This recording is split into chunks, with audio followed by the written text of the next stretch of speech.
What if I told you that during the most intense space race in human history, when powerful nations were competing to conquer the moon, a newly independent African country also decided not just to go to space, but to reach Mars? Not with billion-dollar rockets, not with advanced laboratories, but with pure belief. And what happened next feels almost impossible to believe. In the history of space exploration, humanity has achieved things that once felt like dreams. We have sent astronauts beyond Earth, walked on the moon, launched satellites that circle our planet every second, and built machines that travel across distant worlds. Names like NASA and the Soviet space program dominate this story, giants backed by billions of dollars, cutting-edge technology, and thousands of scientists. But hidden deep within this history is a story so unusual, so unexpected, that many people still don't know whether to laugh at it or be inspired by it. This is the story of Zambia's space program. In 1964, the nation of Zambia had just gained independence from colonial rule. It was a moment filled with hope, uncertainty, and ambition. A country stepping into the world for the first time, trying to define its identity. At the same time, the world itself was divided. Two superpowers, the United States and the Soviet Union, were locked in a fierce competition known as the space race. It was not just about science.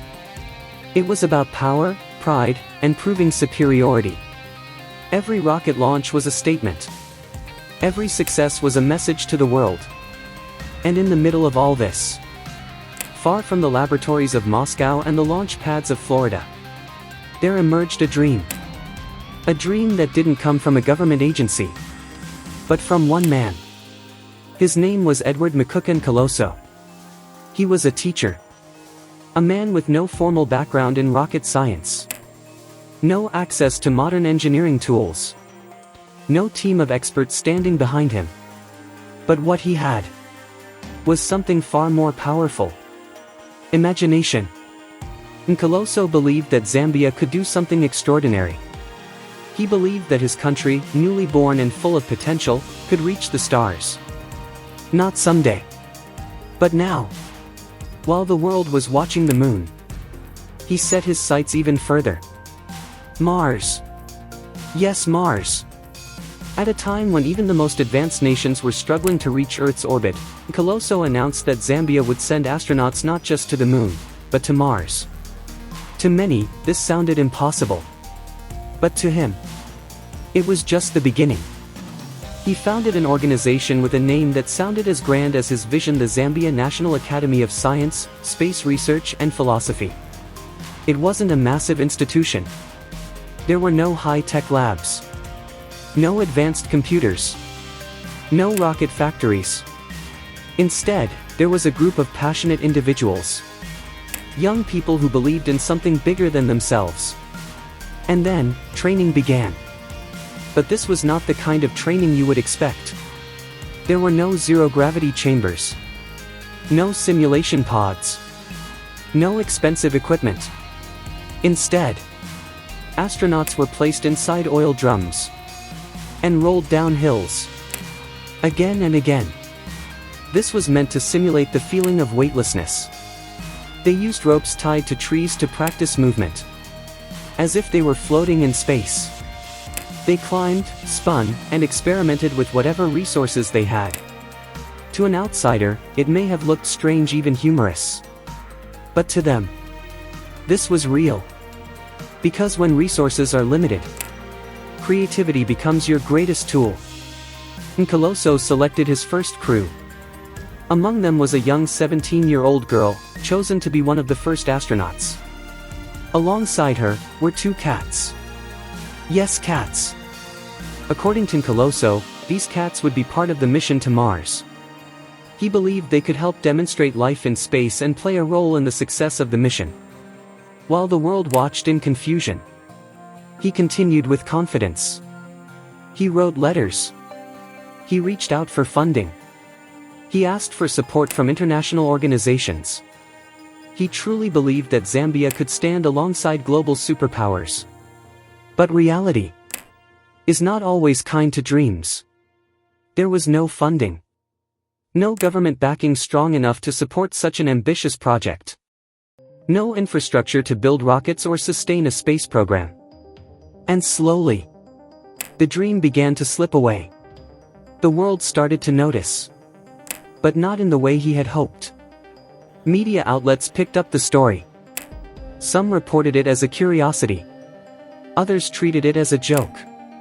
The idea of a poor, newly independent nation trying to go to Mars with oil drums and handmade training methods seemed unbelievable. People laughed. They mocked the idea. They called it unrealistic. And with time, the program faded. The astronauts returned to their normal lives. The training stopped. The dream was left unfinished. But is that really the end of the story? Or is there something deeper here? Something we often miss? Because when you look beyond the surface, this is not just a story about failure. It's a story about courage. Think about it. In a world where only the richest and most powerful nations dared to dream about space, a country that had just gained independence decided to dream even bigger. Without resources, without support, without certainty. That takes something rare. It takes belief. While others were focused on what they had, Nkoloso focused on what was possible. And that's what makes this story so powerful. Because every great achievement in human history once started as an impossible idea. There was a time when flying in the sky seemed like a fantasy. A time when reaching the moon felt like a myth. A time when connecting the world through invisible signals sounded like magic. But someone, somewhere, believed. And that belief changed everything. Zambia's space program may not have reached Mars. It may not have launched a single rocket. But it achieved something just as important. It proved that dreams are not limited by geography, or wealth, or technology.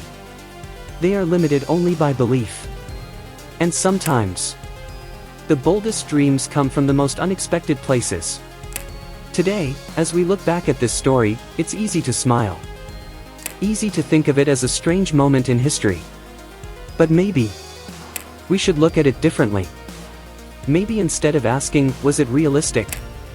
We should ask, what if more people had that courage? Because progress doesn't begin with resources. It begins with vision. With someone willing to stand up and say, we can do this. Even when the world says no. Even when the odds are impossible. Even when failure seems certain. Because without those people, without those dreamers, humanity would never move forward.